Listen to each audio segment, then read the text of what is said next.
Yun menarik Wang Xiaoliu ke tanah dan hendak pergi. Namun dia dihentikan oleh King Yaojin. Lu Yun mengerutkan kening, apa maksudmu? Apakah kamu ingin menghentikanku?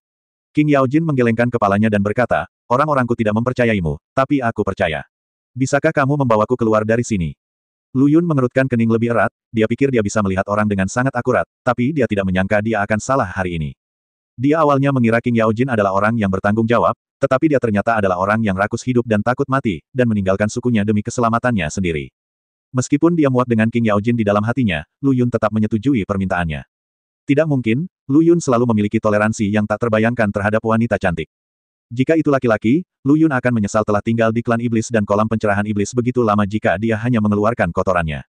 Tapi yang tidak disangka Lu Yun adalah anggota suku King Luan yang licik ini bahkan tidak mengkritik King Yaojin atas perilaku berbahaya ini. RH tidak mendeteksi jejak komunikasi jiwa apapun.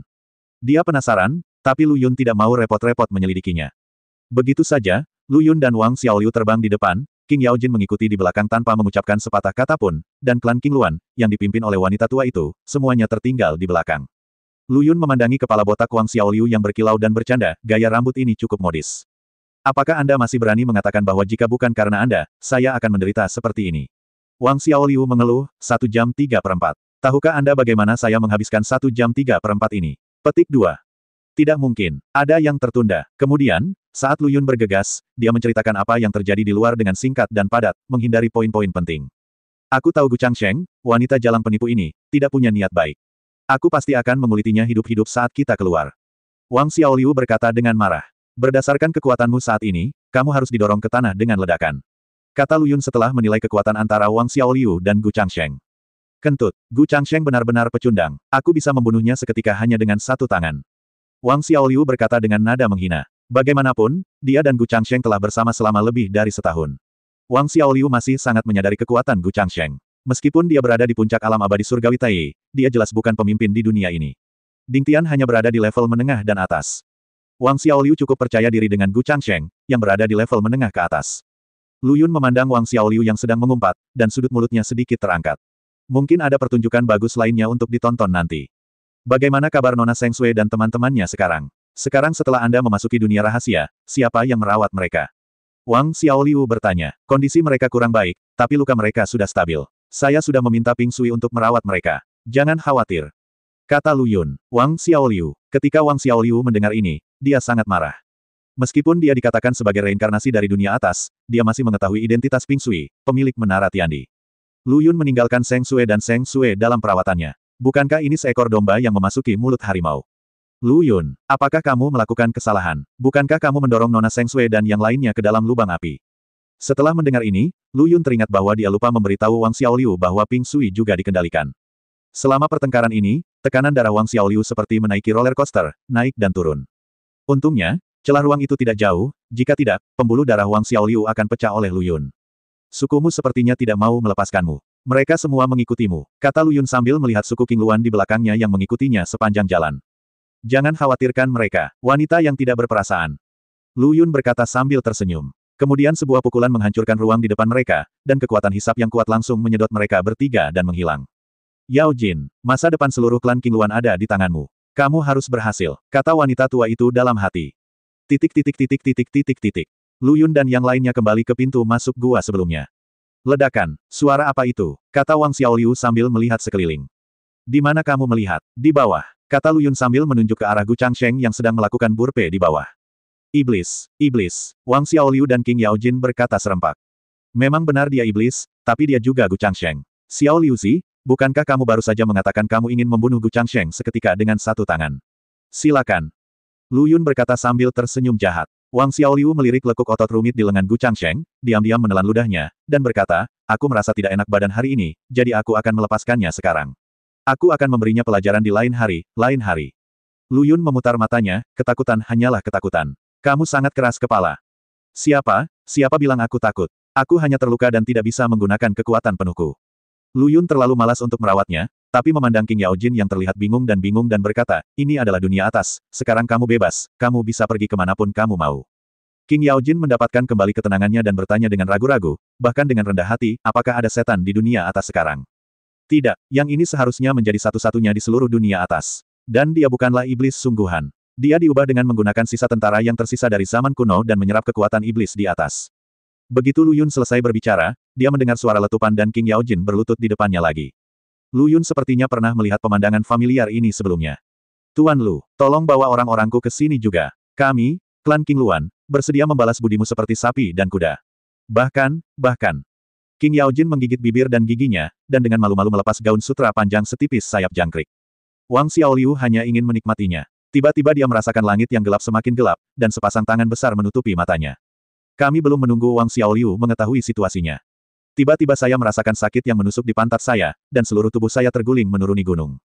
Bagaimana kamu bisa mendapatkan pertunjukan menarik seperti itu secara cuma-cuma? Pergi saja bermain-main dengan Gu Changshengmu. Suara Lu Yun terdengar di telinga Wang Xiaoliu. Setelah melakukan semua ini, Lu Yun tidak berbalik, tetapi membelakangi King Yaojin, yang telanjang bulat, dan berkata, apakah kamu ingin mengorbankan dirimu untuk menyelamatkan sukumu? King Yaojin tidak berkata apa-apa, tapi berjalan menuju Lu Yun, seluruh tubuhnya langsung menempel di punggung Lu Yun. Rasakan kelembutan di belakangnya dan tangan giok halus membelai dadanya. Lu Yun yang selalu bernafsu kali ini tidak tergerak seperti biasanya. Jika ini normal, Lu Yun tidak akan langsung memperbaikinya. Namun kini ia memilih untuk menutup mata. Tak hanya itu, bahkan kakak keduanya yang selama ini lemah dalam perlawanan pun tidak berkata apa-apa kali ini. Itu bukan karena King Yaojin tidak cukup cantik untuk membuat Lu Yun terkesan. Dan situasinya justru sebaliknya. Kecantikan King Yaojin dianggap luar biasa dimanapun dia ditempatkan. Lu Yun percaya bahwa jika dia laki-laki, dia tidak akan mampu menahan godaan King Yaojin. Tapi ini adalah manfaat yang seperti memelukmu. Ketika King Yaojin mengucapkan kata-kata itu, sifatnya telah berubah total. Ini bukan lagi situasi di mana dua orang saling jatuh cinta dan cinta datang secara alami. Ini adalah transaksi yang dilakukan tanpa ada yang ditutup-tutupi. Itu adalah kesepakatan kotor yang menggunakan tubuh seorang wanita di masa jayanya sebagai korban. Beraninya Lu Yun memiliki pemikiran yang tidak masuk akal. Melihat Lu Yun tidak tergerak, King Yaojin berpikir bahwa Lu Yun tidak puas karena tawar-menawarnya tidak cukup, dan berkata, bukan hanya tubuhku, tetapi juga warisan klan King Luan yang awalnya dijanjikan kepadamu, dan semua orang-orang cantik dari seluruh klan King Luan. Gadis-gadis, selama kamu mau, mereka dapat mendedikasikan tubuh mereka untukmu secara gratis. Cukup, mata Lu Yun menyipit, dan seluruh tubuhnya meledak dengan energi, membuat King Yaojin terbang menjauh. Dia sudah kecewa dengan klan King Luan, dan sekarang dia bahkan mencapai titik jijik. Di kaki gunung, Wang Xiaoliu tidak dapat mempercayai matanya saat melihat pemandangan ini. Jika dia tidak mendengar Seng Sui dan Long Ying menyebut 7 istri Lu Yun saat mereka mengobrol, Wang Xiaoliu akan mengira Lu Yun bukanlah gay. Anda tidak boleh terpengaruh oleh hal ini, Anda adalah orang yang memiliki ketekunan yang besar. Apakah kamu, menurutmu aku tidak terlalu cantik? King Yaojin berkata dengan kekecewaan di matanya. Lu Yun tidak berkata apa-apa dan tidak mengatakan apapun. Sebaliknya, dia langsung membuka ruang di depannya dan masuk. Ketika dia muncul lagi, dia sudah berada di alam rahasia, dikelilingi oleh klan King Luan. Tuan Lu, begitu wanita tua itu membuka mulutnya, dia disela oleh Lu Yun, berkata, mereka yang ingin keluar, tinggallah, dan mereka yang tidak mau bisa pergi sekarang. Saya hanya memberi Anda 10 detik untuk memikirkannya. Tuan Lu, bisakah Anda memberi kami lebih banyak waktu agar kami dapat kembali dan membersihkan? Kata wanita tua itu. Anggota suku King Luan di belakangnya juga mulai berdiskusi panas satu sama lain. Balasan Lu Yun kepada wanita tua itu hanyalah satu kata, 7. Ini adalah Lu Yun yang menghitung detiknya. Ketika mencapai 0, dia akan pergi terlepas dari apakah klan King Luan siap atau tidak. Sebagai kepala klan, wanita tua itu secara alami mengetahui hal ini, dan akhirnya mengerahkan keagungannya sebagai kepala klan. Dia memarahi anggota suku yang semakin bingung. Sudah cukup, harap diam, kamu berhak membuat pilihan sendiri. Mereka yang tidak ingin meninggalkan dunia rahasia dapat kembali ke sarang sekarang. Mereka yang ingin pergi, tetaplah bersamaku. 3. Percepat, buatlah keputusan, wanita tua itu mendesak. Untuk sementara waktu, klan King Luan berada dalam kekacauan. Perbedaan pendapat, segala macam perbedaan pendapat, perbedaan antara suami dan istri, perbedaan antara orang tua dan anak, perbedaan antara teman dan lain sebagainya. Ada yang harus bertahan, ada pula yang harus pergi. Lu Yun, yang telah melihat semua ini, tidak memiliki ekspresi di wajahnya, seperti mesin penghitung yang kejam, mengucapkan angka demi angka. 0. Lu Yun tidak berhenti sejenak dan membuka ruang itu. Kali ini retakan luar angkasa lebih besar dari sebelumnya, dan kekuatan isap yang keluar darinya meningkat secara eksponensial. Dengan Lu Yun sebagai pusatnya, segala sesuatu dalam radius 10 mil tersedot ke dalamnya. Semua orang di klan King Luan merasa pusing. Setelah sadar, mereka sudah berada di lingkungan yang aneh. Tapi yang membingungkan mereka adalah Lu Yun hilang, dan hanya King Yaojin yang membereskan pakaiannya sendiri. Dia berjalan keluar gua di sampingnya dengan putus asa. Ketika wanita tua itu melihat ini, dia berjalan ke depan dengan rasa bersalah dan berkata, Yaojin. Klan King Luan lah yang kasihan padamu. Itu membuatmu melakukan pengorbanan yang begitu besar. King Yaojin menggelengkan kepalanya dan berkata dengan sedih, dia tidak melakukan apapun padaku. Bahkan ketika aku berdiri telanjang di depannya, dia tidak melihatku, sekalipun. Setelah mendengar ini, wanita tua itu mundur 2 langkah dengan tidak percaya, dengan ekspresi emosi di wajahnya. Ini, bagaimana ini bisa terjadi? Jika bukan karena kamu, lalu mengapa dia membantu klan King Luanku? Saat ini, suara Lu Yun terdengar di langit, mulai sekarang, aku, Lu Yun, tidak ada hubungannya dengan klan King Luanmu. Lu Yun membawa Wang Xiaoliu dan langsung pergi ke udara. Kembali ke kediaman asli Gu Changsheng di Sekte Danxia. Jika ada yang ingin kau katakan, katakan saja. Jangan menahan luka dalam lagi dan menyia-nyiakan ramuannya. Lu Yun berkata sambil melihat ke arah Wang Xiaoliu yang telah menahan diri untuk beberapa saat dan ragu-ragu untuk berbicara. Ini yang kamu katakan. Ingat, alis Wang Xiaoliu terangkat sambil tertawa. Lu Yun, Lu Yun. Kamu bajingan besar. Kamu memiliki hati nurani yang bersih.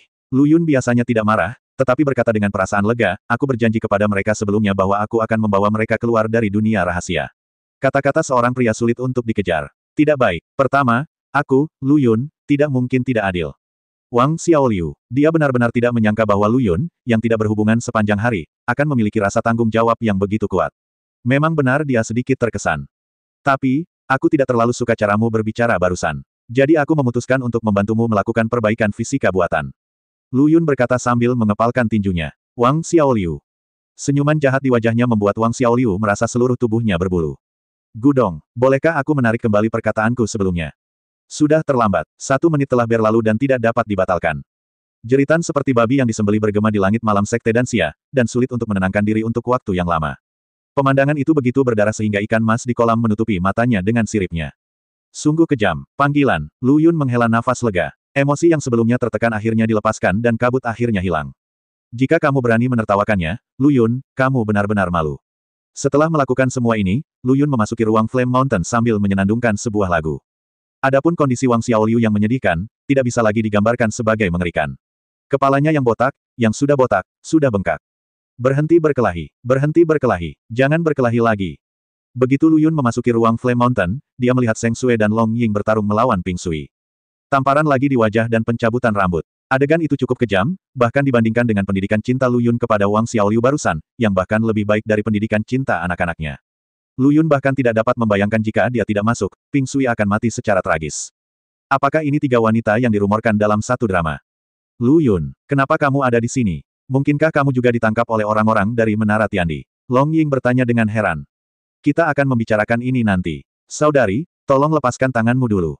Lu Yun berkata, dia tidak merasa kasihan pada Ping Sui, tapi dia takut Long Ying dan yang lainnya akan membuat Ping Sui tersingkir dan dia tidak akan bisa menanyakan apapun nanti, yang akan sangat merepotkan. Ketika Seng Sui mendengar ini, dia hendak mengusirnya, tetapi dihentikan oleh Long Ying, yang mencengkeram leher Ping Sui dengan punggung tangannya. Lu Yun, apa yang kamu lakukan, Kakak Long? Ya, apa yang kamu lakukan? Lu Yun bingung sekarang. Jangan kemari, Xiao Xue, orang yang berdiri di depan kita mungkin bukan Lu Yun yang asli. Mungkin pria dari Menara Tiandi yang pandai menyamar yang berpura-pura berada di sini hanya untuk mendapatkan wanita ini. Lu Yun, kenapa saya belum menjelaskannya, dan saya sudah menjadi penggantinya? Apakah ini tidak mungkin? Seng Sui berkata dengan pikiran sederhana. Tidak ada yang mustahil di dunia ini. Kamu tidak tahu bahwa Lu Yun suka melakukan ini ketika dia berada di dunia roh, berpura-pura menjadi musuh dan menimbulkan masalah di markas lawan. Dan di sekolah dasar, jika dipikir-pikir, bahkan orang kepercayaan ayahmu, Gu Changsheng, bisa tiba-tiba menyerang kita, jadi mengapa hal itu tidak mungkin dilakukan oleh Lu Yun saja? Petik 2, Setelah mendengar ini, Lu Yun hampir mempercayainya, apalagi Seng Sui. Patah, Long Ying menamparkan wajah Ping Sui, yang langsung membengkak. Katakan padaku, apakah ini berpura-pura menjadi milikmu, atau apakah kamu menggunakan suatu trik atau pil untuk mengendalikan Lu Yun? Long Ying, Seng Sui, aku tidak dikendalikan. Sebaliknya, Ping Sui di tanganmu dikendalikan olehku. Dan ini bukan penjara, ini adalah ruang pribadiku. Erisi pelas di tubuhmu juga dikendalikan olehku. Dikecualikan. Lu Yun menjelaskan, tapi Long Ying dan Seng Sui sama sekali tidak mempercayai hal aneh seperti itu. Ping Sui, pemilik gedung pengendali langit dan bumi, belum lagi. Bagaimana seorang biksu yang hanya memiliki alam abadi surgawi Taiyi dapat melakukan sesuatu yang bahkan alam abadi Daluojin tidak dapat melakukannya, seperti memiliki ruang pribadinya sendiri? Bukankah ini benar-benar omong kosong, membodohi mereka seperti orang bodoh? Melihat ketidakpercayaan di wajah kedua wanita itu, Lu Yun merasa sangat terluka. Lu Yun sekarang sangat menyesal dan telah memukuli Wang Xiaoliu, jika tidak, dia bisa dibawa masuk untuk menyelesaikan kesalahpahaman tersebut. Metode ini tidak akan berhasil sekarang. Bagaimanapun, Wang Xiaoliu telah dipukuli sampai habis olehnya. Membawanya masuk sekarang hanya akan membuat suasana yang sudah kacau menjadi semakin kacau. Hal ini membuat kedua wanita itu semakin tidak percaya bahwa dia adalah Lu Yun. Ya, Lu Yun mendapat inspirasi dan berkata, tenangkan jiwamu dan aku bisa memindahkanmu keluar.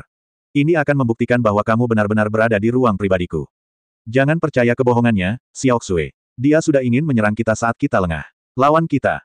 Long Ying berkata dengan fasih. Lu Yun benar-benar dikalahkan. Adalah hal yang baik untuk tidak mempercayai orang lain dengan mudah, tapi bukankah ini terlalu ekstrim? Kalau begitu katakan padaku, apa yang perlu kamu lakukan untuk mempercayaiku? Lu Yun berkata sambil tersenyum masam. Jika itu orang lain, Lu Yun pasti akan menendangnya dengan kakinya yang besar. Tidak memberimu paket yang terbaring di tempat tidur selama 365 hari berarti tidak menghormati sifat kasar Lu Yun. Long Ying benar-benar tercengang ketika ditanya begitu tiba-tiba. Untuk sementara, dia benar-benar tidak bisa menjelaskan mengapa dia ada di sini. Lu Yun sangat tercengang, kakak perempuan tertua. Anda tidak dapat mempercayainya hanya karena Anda tidak mempercayainya. Anda setidaknya harus memiliki dasar untuk ketidakpercayaan dan keraguan. Setelah berpikir lama, Long Ying akhirnya berbicara, jika Anda ingin membuktikan bahwa Anda adalah Lu Yun, atau bahwa Anda tidak sedang dikendalikan, itu sangat sederhana. Ceritakan bagaimana Anda muncul di sini. Menurut berita, Anda harus berada di sini sekarang. Sungguh menyenangkan berada di negeri Donglai. Mengapa kamu kembali ke negeri angin barat? Itu dia, adikku. Kamu seharusnya memberitahuku lebih awal. Lu Yun tidak bisa berkata-kata. Dia telah kehilangan ribuan sel otak untuk menemukan cara membuktikan dirinya. Saya tidak menyangka semuanya akan sesederhana itu. Tapi setelah memikirkannya, Lu Yun mau tidak mau tercengang, karena prosesnya dari negeri Donglai ke negeri angin barat tampaknya lebih aneh dan dapat dipercaya daripada dia memiliki ruang gunung api dan mengendalikan Ping Sui. Namun hal yang paling menjengkelkan adalah semua ini benar. Apa yang Anda katakan selanjutnya mungkin di luar dugaan Anda. Tapi itulah kenyataannya. Kemudian Lu Yun mulai dari menara harta karun Beku sampai dia menyelamatkan kedua gadis itu. Keduanya, Long Ying, tertegun sejenak. Itu lebih berani daripada novel fantasi. Itulah yang terjadi. Lu Yun kemudian bergerak, dan raksasa Gu Changsheng muncul di samping Lu Yun. Penampilan dan penampilannya persis sama dengan apa yang baru saja dijelaskan Lu Yun, tetapi kedua wanita itu tidak percaya bahwa monster di depan mereka ternyata adalah Gu Changsheng. Tetapi ketika mereka melihat tanda bunga plum tersulam di bagian dada jubah Tao yang robek, mereka harus percaya bahwa itu disulam oleh Seng Sue sendiri. Apakah kamu benar-benar Lu Yun? Long Ying sekarang agak percaya bahwa orang di depannya adalah Lu Yun yang asli. Bagaimanapun, setiap orang pernah mengalami beberapa hal yang di luar pemahaman orang biasa, tetapi semua yang dia lakukan berada di luar jangkauan orang biasa. Long Ying hanya mengenal satu orang, dan itu adalah Lu Yun. Dijamin akan diganti jika palsu, kata Lu Yun sambil tersenyum.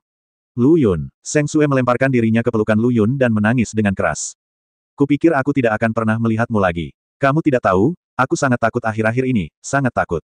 Lu Yun dengan lembut mengusap rambut Seng Sue, menghiburnya seperti kakak laki-laki, semuanya sudah berakhir. Semuanya sudah berakhir.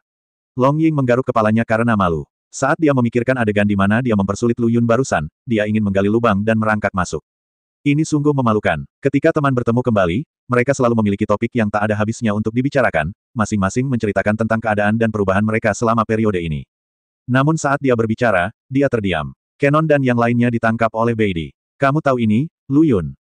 Long Ying berkata dengan cemas. Aku tahu, maafkan aku, Long Yan, aku tidak melindungi kakak Pao dan yang lainnya. Tapi segera, aku akan menyelamatkan mereka. Aku berjanji, aku akan membawakan kakak Pao yang utuh untukmu. Lu Yun berkata dengan nada yang tidak perlu dipertanyakan lagi. Katakan saat kamu pergi, aku akan bersamamu, aku juga sangat kuat sekarang. Long Ying berkata dengan tangan terkepal. Dan aku, ikutlah aku, kamu banyak membantuku saat itu, sekarang giliranku untuk membalas budi kamu. Seng Sue berkata sambil tersenyum. Baru pada saat itulah Lu Yun menyadari bahwa alam kedua gadis itu saat ini telah membuat lompatan kualitatif, dari alam roh surgawi asli Yifa ke puncak alam abadi surgawi Tai. Kalau dipikir-pikir, ada beberapa peluang. Lagi pula, tidak semua orang memiliki bakat yang menakutkan seperti Lu Yun. Bahkan mereka yang disebut jenius di mulut berbagai kekuatan akan membutuhkan 8 atau 900 tahun untuk maju dari puncak alam roh surgawi ke puncak alam abadi surgawi. Dunia. Oke, meskipun Lu Yun setuju sambil tersenyum, dia hanya setuju. Jika dia benar-benar pergi ke sana, dia tidak akan pernah membawa Long Ying dan yang lainnya bersamanya, bukan karena dia tidak mempercayai kekuatan mereka, tetapi karena dialah satu-satunya yang menanggung risiko. Orang-orang yang ia sayangi dan orang-orang yang menyayanginya hanya perlu menikmati nikmatnya kemenangan dengan bahagia. Ngomong-ngomong, Lu Yun, mendengarkan apa yang baru saja kamu katakan padaku, bukankah kamu bertemu Wang Xiaoliu? Mengapa kamu tidak membawanya bersamamu? Dengan cara ini kami tidak akan salah paham tentangmu sebelumnya. Seng Sue bertanya dengan rasa ingin tahu. Apakah ini? Lu Yun berkata dengan malu-malu, dia sedang dalam masa pemulihan dan tidak nyaman untuk bertemu orang, jadi saya tidak membawanya masuk. Lu Yun tidak bisa mengatakan bahwa Wang Xiaoliu dipukuli sampai ke kepala babi olehnya sebagai karung tinju, dan sekarang bahkan jika dia berdiri di depan Anda mungkin tidak dapat mengenalinya. Benar, Lu Yun, jika kamu tidak membunuh momok ini, mengapa kamu masih menyimpannya? Saat kita pertama kali datang ke dunia atas, Ping Sui ini mempersulit kita. Long Ying berkata dengan sedikit kebingungan. Itu benar, tapi justru karena identitasnya sebagai pemilik Menara Tiandi, aku menyelamatkan nyawanya. Lagi pula, hanya ada sedikit hal yang terjadi di dunia atas yang tidak diketahui Menara Tiandi. Sekarang Ping Sui tidak punya apa-apa. Bagi kami, ini hanyalah database berjalan. Dan tidakkah kamu ingin tahu mengapa Gu Changsheng, yang bersembunyi dengan sangat baik, tiba-tiba menyerangmu cepat atau lambat? Petik 2. Penjelasan Lu Yun sukses menggugah rasa penasaran kedua wanita tersebut. Katakan padaku, kenapa? Lu Yun memandang Ping Sui dan berkata. Instruksi dari atas mengatakan bahwa hari bencana akan terjadi lebih awal, dan penguasa alam atas akan kembali ke alam atas dalam waktu dekat, jadi kita harus mengendalikan putrinya untuk memeras penguasa alam atas. Petik 2. Kata-kata ini seperti sebuah bom, meledak di telinga Lu Yun dan yang lainnya. Bagaimana mereka bisa lupa bahwa tujuan datang ke dunia atas dari dunia roh adalah untuk membantu Seng Sue menemukan ayahnya, yang pernah menjadi pemimpin surga kuno. Ayahku akan segera kembali. Seng Sue tidak bisa menyembunyikan kegembiraannya saat ini. Lu Yun dan Long Ying juga sangat berbahagia untuk Seng Sue. Apakah kamu mengatakan waktu spesifik kapan penguasa alam atas akan kembali? Lu Yun terus bertanya. Jawaban yang saya dapatkan hanya dua kata, tidak. Siapa pemilik sebenarnya menara langit dan bumi? Apa yang ingin kamu pemeras agar penguasa alam atas lakukan untukmu? Yang terbaik adalah menceritakan semua yang kamu tahu, hingga ke detail terkecil. Lu Yun terus bertanya. Pemilik sebenarnya Menara Tiandi adalah Nantong. Dia pernah menjadi jenderal pemenang pengadilan surgawi kuno. Kemudian, ketika pengadilan surgawi kuno dibubarkan, Menara Langit dan Bumi diciptakan, dan Beidi banyak membantunya. Jadi sekarang Nantong dan Beidi sudah pergi. Alasan pertama untuk mengancam penguasa alam atas adalah untuk mencegah penguasa alam atas menghalangi Menara Langit dan Bumi setelah dia kembali. Meskipun penguasa alam atas telah dibubarkan sejak pengadilan surgawi kuno, penguasa alam atas sendirian, tetapi pengaruhnya di alam atas tidak ada yang berani mengabaikannya. Yang kedua adalah menggunakan penguasa alam atas untuk menghadapi Lu Yun, tuanmu. Petik 2. Lu Yun ini sama sekali tidak mengherankan. Setiap orang yang ada hubungannya dengan Beidi penuh permusuhan terhadapnya, seolah-olah Lu Yun telah menggali kuburan leluhur mereka. Lu Yun sudah lama terbiasa dengan hal itu, namun kini muncul pertanyaan di benaknya, mungkinkah pemilik sebenarnya gedung Tiandi ini adalah gay? Lagi pula, bukankah mereka semua mengatakan bahwa seseorang mengharumkan namanya? Nantou, Nangiri, sama seperti pria, orang yang sama. Mengajukan pertanyaan ketika Anda memilikinya selalu menjadi kebiasaan baik yang dianut Lu Yun, dan dia tidak pernah menyimpan masalah di dalam hatinya. Jawaban yang didapatnya dari Ping Lu sama dengan dugaan Lu Yun. Hal ini tidak diragukan lagi menyulut jiwa bagua Lu Yun. Jika Nantong ini benar-benar gay, bukankah Beidi ini juga gay? Sayangnya, jawaban yang diberikan Ping Sui kali ini bukanlah jawaban yang diharapkan Lu Yun, namun perkataan Ping Lu selanjutnya hampir membuat Lu Yun tertawa terbahak-bahak. Meskipun Beidi bukan gay, Beidi tidak melakukannya. Apakah ini ikan legendaris mencari ikan, udang mencari udang, dan kura-kura mengawini penyu? Kedua orang ini benar-benar tertarik satu sama lain. Lu Yun berkata sambil tersenyum. Tiba-tiba Lu Yun sepertinya teringat bahwa salah satu dari dua cincin penyimpanan yang diberikan Dan King kepadanya berisi segala jenis obat musim semi. Dia sebelumnya mengira kedua bersaudara ini menyembunyikan sesuatu. Semua perasaan dikumpulkan untuk Beidi. Awalnya, Long Ying dan Seng Sue mampu menahan diri untuk tidak tertawa terbahak-bahak, tapi bagaimanapun juga, mereka tidak bisa menahannya karena kata-kata Lu Yun. Ping Sui kemudian melemparkan melon besar lainnya, Nantong selalu jatuh cinta pada Beidi, tapi Beidi selalu menolaknya. Puff, haha, Lu Yun hampir tertawa hingga menangis, kedua orang ini benar-benar sedang terjadi sesuatu. Ini benar-benar di luar dugaan Lu Yun. Lu Yun, sekarang aku merasa kamu menjaga Ping Sui bukan untuk menanyakan berita, tapi hanya untuk mendengarkan gosip orang-orang ini. Long Ying menyeka air mata dari sudut matanya dan berkata, omong kosong apa yang kamu katakan sebenarnya? Lu Yun berkata sambil tersenyum. Izinkan saya bertanya lagi, apa hubungan antara Duan Liang Chen dan Beidi? Lu Yun bertanya sambil menahan senyumnya. Tidak heran jika Lu Yun menghubungkan mereka berdua, lagi pula, mereka berdua berada di negeri dingin utara. Terlebih lagi, Long Dapao dan yang lainnya ditangkap, Deng Tuzi pergi merampok mereka, dan Beidi muncul. Semua ini tampaknya sangat tidak masuk akal. Bagaimana Beidi tahu kalau Deng Tuzi sedang sibuk saat itu dan tidak punya waktu untuk mengurus Long Kenon dan lainnya? Bagaimana dia bisa mencegat Deng Tuzi, dan bagaimana dia bisa mengetahui koordinat halaman belakang Deng Tuzi? Pasti ada seseorang di balik semua ini. Dan yang terpikirkan oleh Lu Yun hanyalah Duan Liang Chen ini. Karena satu-satunya penghubung yang dapat menghubungkan hal-hal tersebut adalah dia. Aku tidak tahu ini. Urusan Ye Liang Chen selalu menjadi rahasia Menara Tiandi. Hanya Nantong yang berhak memeriksa dan mengetahuinya. Meskipun kata-kata Ping Sui tidak banyak membantu, kata-kata itu tidak diragukan lagi menegaskan bahwa dugaan Lu Yun benar. Pasti ada yang salah dengan saat-saat menyenangkan ini. Dan masalahnya tidaklah kecil. Setelah itu, Lu Yun bertanya kepada Ping Sui tentang Beidi dan Pulau Zongsu, tetapi sebagian besar informasi yang didapatnya tidak berguna. Hal ini membuat Lu Yun sedikit terkejut. Wajar jika Ping Sui tidak mengetahui urusan Beidi. Masuk akal jika di Pulau Zongsu, yang juga merupakan bagian dari alam atas, sungguh mengejutkan bahwa Ping Sui, pemilik Menara Tiandi, tidak mengetahui apapun tentangnya. Apakah kamu akan pergi ke Pulau Zongsu? Lu Yun bertanya dengan heran. Lu Yun, yang menganggap Seng Sui dan Long Ying sebagai teman, tidak menyembunyikannya dan mengatakan yang sebenarnya kepada mereka. Aku akan ikut denganmu juga. Saya juga, Long Ying dan Seng Sui berkata dengan antusias. Lu Yun ditolak tanpa memikirkannya. Menilai dari situasi Ping Sui yang tidak dapat dipahami, Lu Yun secara samar-samar menyadari bahwa Pulau Zhongzhou ini tidaklah sederhana. Dia sendiri mungkin tidak bisa melarikan diri tanpa cedera, jadi bagaimana dia bisa mengajak Long Ying dan mereka berdua bertualang bersamanya? Kenapa? Kami berdua sekarang berada di puncak alam surgawi Tai, dan kami tidak akan menahanmu. Seng Sui bingung. Lu Yun memberitahu kedua wanita itu tentang kekhawatirannya, tetapi imbalan yang mereka dapatkan bukanlah kedua wanita itu menyerah. Tak hanya itu, keinginan kedua wanita tersebut untuk mengikuti Lu Yun pun semakin kuat. Hal ini membuat Lu Yun sangat kesal, berpikir bahwa dia mungkin tidak dapat meyakinkan Long Ying dan yang lainnya. Lu Yun kemudian menyeret Wang Xiaoliu masuk, mencoba membujuknya untuk membujuk Long Ying dan yang lainnya. Tapi Lu Yun tidak pernah menyangka Wang Xiaoliu, yang bengkak seperti kepala babi, akan mengetahui keseluruhan cerita. Dia tidak bisa membantu tetapi tidak berbicara mewakili Lu Yun. Sebaliknya, dia berkata, baiklah. Rencana awalnya adalah menunggu Nona Seng Sui meninggalkan Bea Cukai dan pergi ke Pulau Zhongzhou. Lu Yun, kata-kata Wang Xiaoliu seperti menambahkan bahan bakar ke dalam api, menyulut api Seng Sui dan yang lainnya. Lu Yun berteriak dalam hatinya, kamu ceroboh.